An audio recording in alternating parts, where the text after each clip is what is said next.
Okay. Um, here's the third sheet.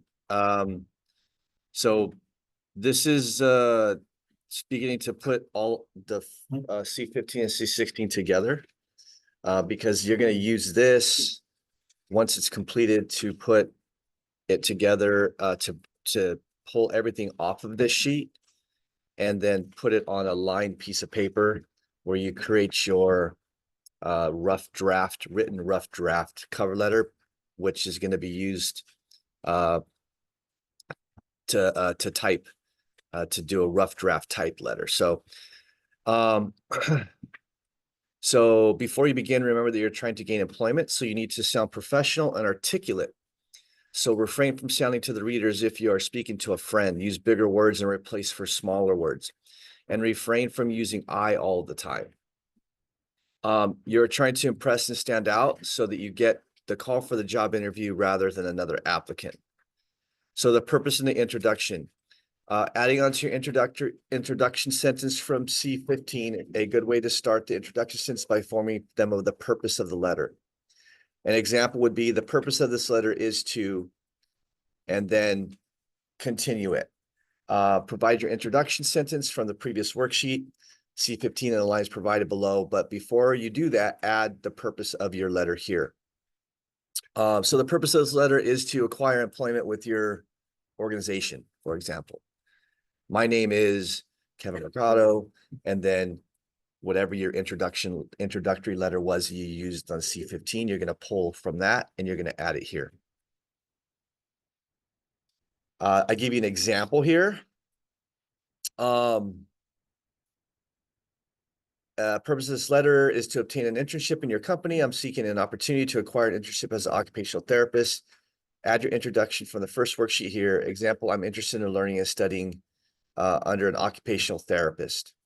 So you're going to use this area to compose the first paragraph, basically. So you add the purpose here, and then you add the intro letter here, the intro portion here. Part 2, importance of internship. Using the following lines to continue to introduce yourself. Inform them the importance of the internship you're applying for. Why is this internship important to you? And then inform them of your career choice and how the position relates to your career choice. So you'll need to have your career choice defined. Should have a D here.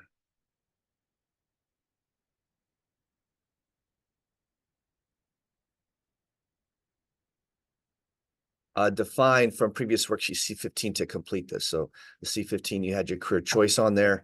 You even, I think C16 may have been redundant and had to add that there as well. So you're going to use that now to build the sentence structure here for this part of the letter. And then write your next statement here. Why is this internship important to you?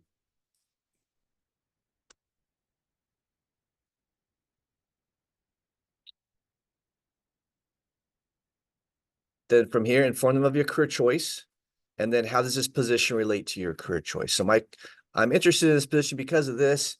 And then you would say, it could be related to your career choice. And then the next sentence would be, I have aspirations to be a firefighter in my career. And then how does this position relate to your career choice? This position of being a fire explorer would be a great opportunity for me to gain more valuable experience, to develop and become the individual I want to become, and potentially gain the experience I need to get into the fire academy and become a firefighter. So this is where you then connect the career choice and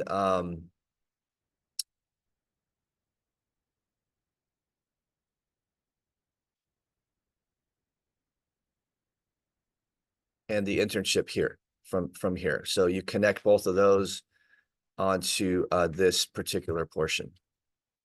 So again, this gives you an example of how to phrase it. Passions, right? We talked about passions multiple times. C16, again, C15, C16. So now from C16, in complete sentences, inform them what your passions are here. Passions should relate to the job you're applying for in this letter. Talk about your passions and how you've developed these passions. So now before you'd have certain passions. Now, how did you develop them? I became interested in sports medicine when I personally fractured my leg in high school. I had the doctor after the surgery. I had seen the X-rays, and after that, I thought,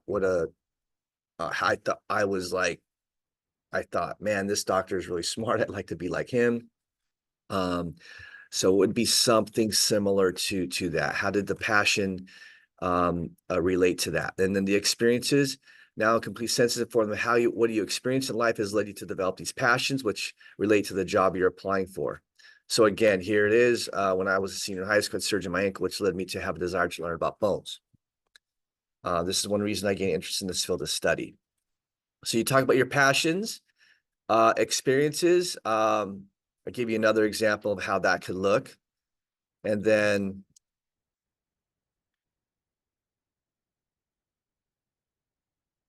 here is where you would continue to combine those passions and experiences in this section.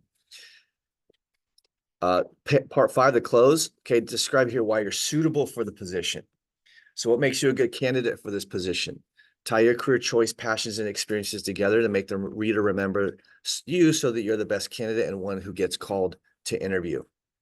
So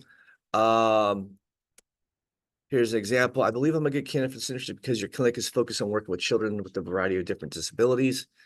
I would like the opportunity to work in your clinic with occupational therapists. I'm interested in learning how occupational therapy best helps children to improve their quality of life. I look forward to the opportunity to learn and grow in your clinic. So this gives you an example on how that sentence should look. And then the last part of it is part 6, available times for work. This is where you would mention your availability. I'm available on Tuesdays and Saturdays and look forward to hearing back from you soon. Thank you for your time and consideration. So that's the close here. So what you'll do is you'll create all of your sections now based on C15, C16, create this C17. And then when you're done with that, you'll bring it up. I'll check it off. And if you finish it in time, then what you'll do is you'll go directly to a blank line sheet of paper, and you'll pull these sections off and then create your letter together, combined together with all the paragraphs and sections, so that then you can use that to create your typed cover letter, rough draft, and then you'll turn that in eventually. And then that typed cover letter, I will look at. I will give you additions, edits, reviews, and all that. And then I will eventually give it back to you so that you can type with the revisions of final draft. Monday morning. So this here, C17, and your, so this has to be turned in by the end of the day today. And then if you get done ahead of time, then you would end up with the line sheet of paper that you would create. That's going to be due Sunday night or Monday morning. So you have to, work fast if you don't want to have anything to do during the weekend. If not, you'll still have to turn that lined written rough draft in. It'll have to be in by Monday morning, because on Monday morning, I'm going to go over how to do the typed one. All right. So that's that. Any questions?